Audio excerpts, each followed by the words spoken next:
Welcome to this month's EDX Financial Update. I'm glad you're with me.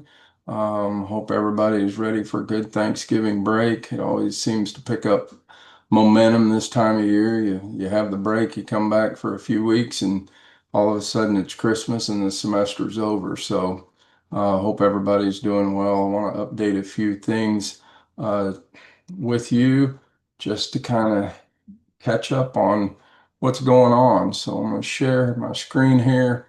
Want to go through the finance memo tonight, remind you about the Senate Bill 3 legal challenge that's going on. We'll talk a little bit about the funding formula, some projections that we're doing, just give you some tools maybe to start monitoring for yourself.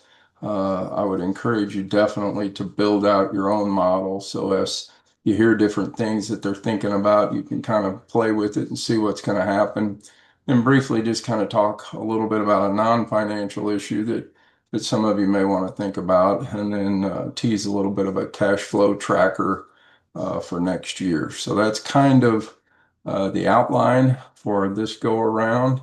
So let me jump to the finance memo and just go down through it real quickly with you. Most of the things at the top have stayed the same. Projections are still the same right now. One reminder, if you're in the mood to start your budgeting, don't forget that the thresholds are going up a little bit for next year. So that will impact your total student count when you get to multiplying it times the SAT. So don't forget to update if you use your own, or if you use the DESE one, then it will already have those factored in. Estimates still tracking. I would say thank you to some friends who sent me a state revenue tracker that they use. Very, very nice model. Helps to kind of follow where the state dollars are at. Always welcome good information. So appreciate that. Right now, the state revenue is a little bit ahead of last year as far, let me put it this way. As of November 18th, it was a little bit ahead of last year. So again, I appreciate them sending that, everything there. You can kind of maybe begin to estimate a little bit. One of the things that I used when I was in still the superintendent seat is I used a projection model where uh, at periodic stops, like, let's say the last Wednesday of each month, we would put the ADA in where we were at that moment and compare it to the prior years where it was versus where it ended up. So if it was 101% of the year-end ADA on November 20th, and that's kind of what it averaged over the last 2 or 3 years, then we could assume that maybe on November 20th of this year, we were at about 101% of what the ultimate ADA ended up. So you can use those kind of models to try to project a little bit about where you are with your ADA. I wanted to touch on this. This is actually the first that I've seen of this, but I think it's important that you jump in here. I did a little bit of investigating into these systems that they're going to be moving to. So just make you aware of this. It appears you've got a little bit of time, but they give you instructions on how to make sure that you're ready to roll come July 1st of next year.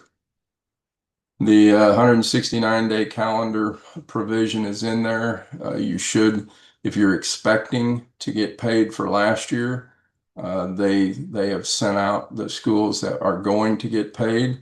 So make sure you check that you're on that list. The audit, important steps here again, year end, making sure you get the audit. Really the only thing different is it looks like they have given you a little bit of extra time for if you have a single audit due to kind of the federal situation. So now you have till January 31st to get that part done. Everything else stays the same, still December 31st. And then also be aware if you've been marginal, having to pay for a single audit, that is going to go up to $1 million starting with audits for this current school year. So if you have less than $1 million of federal expenditures, you may be able to save a little bit on your audit. Something to ask your auditors about. Let's see. I think basically that was the things that I wanted to mention related to the finance memo. Go back to, the legal challenge, just a reminder, if your district is interested, willing to support the legal work that's going on related to Senate Bill 3. It's a reminder of the places, people that you can reach out to support their efforts. And again, I encourage you to continue to pay attention to that effort, invest in that effort if you can, if your board is interested, to try to protect the dollars for your district and your students. I want to talk next a little bit about the funding formula. Some of you understand that I'm doing some work now with MASSA to help follow that work, and you're getting those updates. But one of the things that I've been asked and shared a little bit was, what does that look like? And so I wanted to share briefly this model, and I'm gonna do the legal backpedaling and the CPA in me that says, don't trust any of this. It's like Chat GPT. Trust but verify. One of my favorite Ronald Reagan quotes. So this is information that I've pulled. I'm going to show you how I pull it so you can kind of think about it for your district. But I don't want you to use this for anything other than reference point. There are 3 districts that I was superintendent at, Neosho, Seneca, Wheaton, so I've used those. Then I've used a couple of other districts that are a little bit different in demographics, locations, to just point out all this little scenario does is say, what does it look like at 68.99, which was the November disbursement, versus what would it look like if we had a $10,000 SAT and they updated local effort to the 24 ASBR. So essentially, I took the same ADA that's off of like I said, the most recent pay transmittal for these schools, changed the ACT from the current, or the SAT from the current amount to $10,000, which is just a number that has been discussed, that it might be the number that would come out of potentially a new formula. That's not a guarantee. That's not even really an estimate. What I want to accomplish here is just for you to start thinking about exactly how the formula is put together. You take your student count times the SAT times the dollar value modifier to get to an amount that the state should pay you, and then you subtract out local effort. Well, you can see in this example, Neosho's AV went from 208 million in 0405 to 435 million. This district went from 228 to 699. And then you can see the deducts for the other local income. So down at the bottom, this is the state funding currently in the formula. This is the state funding that would occur if we went to a 10,000 SAT and we updated all of the current tax local effort information. And you can see, so for Neosho, it'd be a nice increase.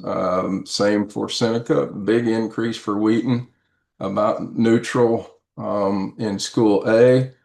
But this school, when it says negative 110%, that means that would basically wipe out all of their current state funding.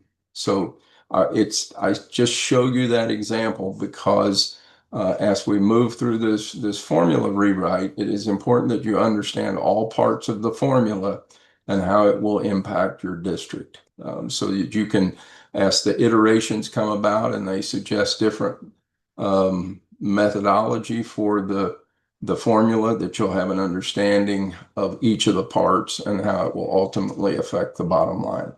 This doesn't address, none of these schools are hold harmless. So you would want to look at your hold harmless number if you are a hold harmless school and compare it to this calculation over here. So I just wanted to share that. Again, I'm going to dissuade you from using this for anything other than an example of how you can put together your own model to begin looking at how the different pieces impact your district. Hopefully that is enough backpedaling on the appropriate use of this. Let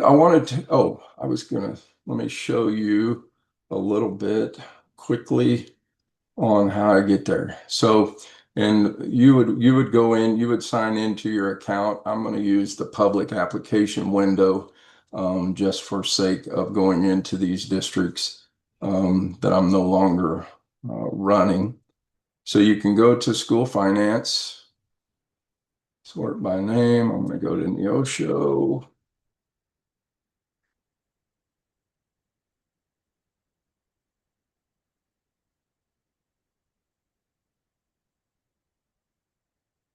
Maybe payment transmittal.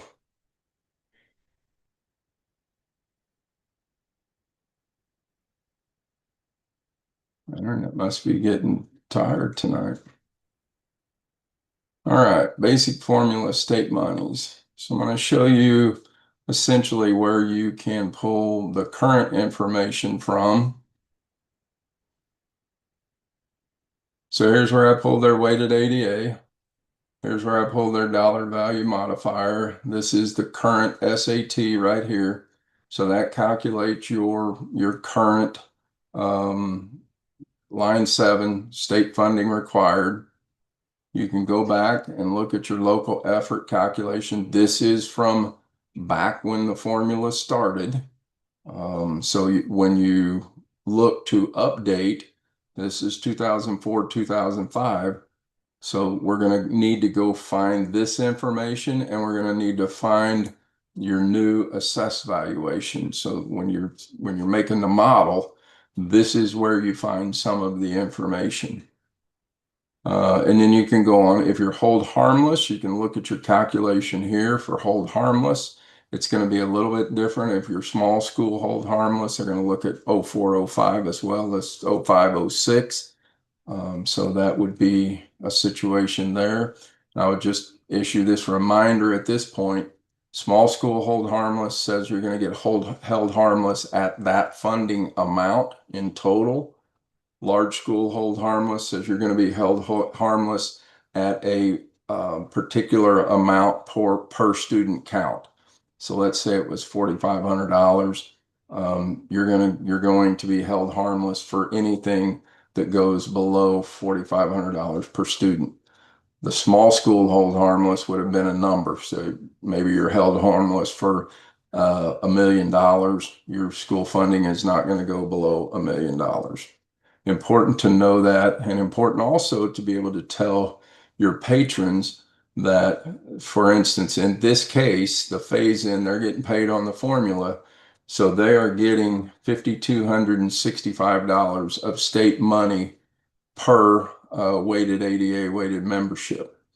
They're not getting $68.99, they're getting $5,265 from the state, because this number is supposed to be the adequacy amount state and local. So that's just a quick part there.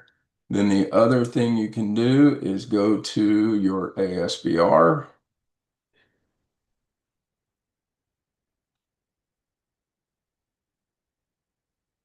And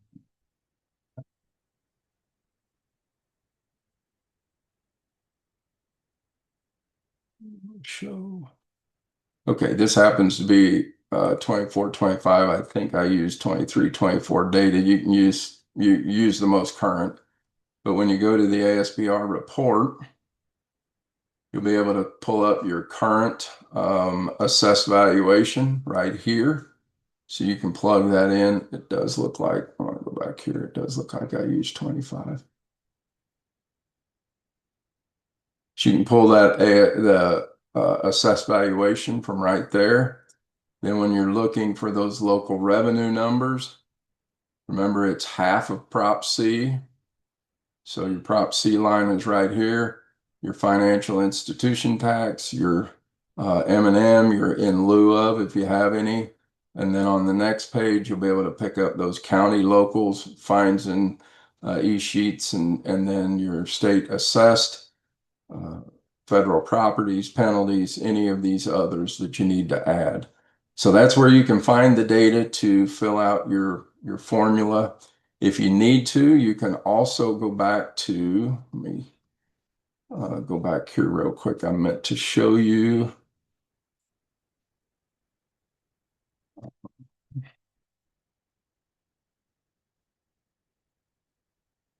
If you happen to be a hold harmless school and you want to go back and see what went on, you can go all the way back to here's 0405.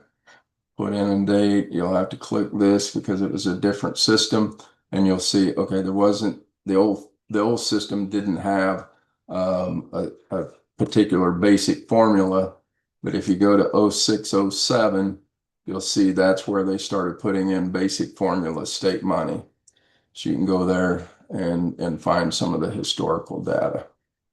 So hopefully that will help you as you start to kind of build out a model that you can kind of follow along with. Lastly, as far as that goes, I want to just mention, just from a leadership standpoint, we always felt like this time of year was a time when we would talk to our principals about if there is any teacher that's on the watch list, they should know by now that you're tracking it. You've given them some targets, some improvement plans, some coaching. We don't want to get to after the first of the year, we're getting ready to start making lists of names that are going to go on for renewal, and we catch a teacher that's surprised that they're on the list. So we always had the conversation with principals along about this time that have you had your conversation with teachers? Maybe not so much with brand new teachers because you've only seen them for a few months, but certainly a teacher 2 or 3 years that's been on the concern list and you're still watching, they should know that's the case. So I want to just leave with always willing to help with financial support sides, edX, and then Dr. Manley and I have lifted where we do professional development, executive coaching, board development. So put that little plug in there. And then lastly, a little plug for next month. I'm going to introduce to you a cash flow tracker that you can use on wages, you can use on your overall budget, but it really kind of helps you track along through the year to see if you are on target. So I'll wrap it up there. Wish you a happy Thanksgiving, get some rest and relaxation, come back and be ready for that push to Christmas. So everybody be well.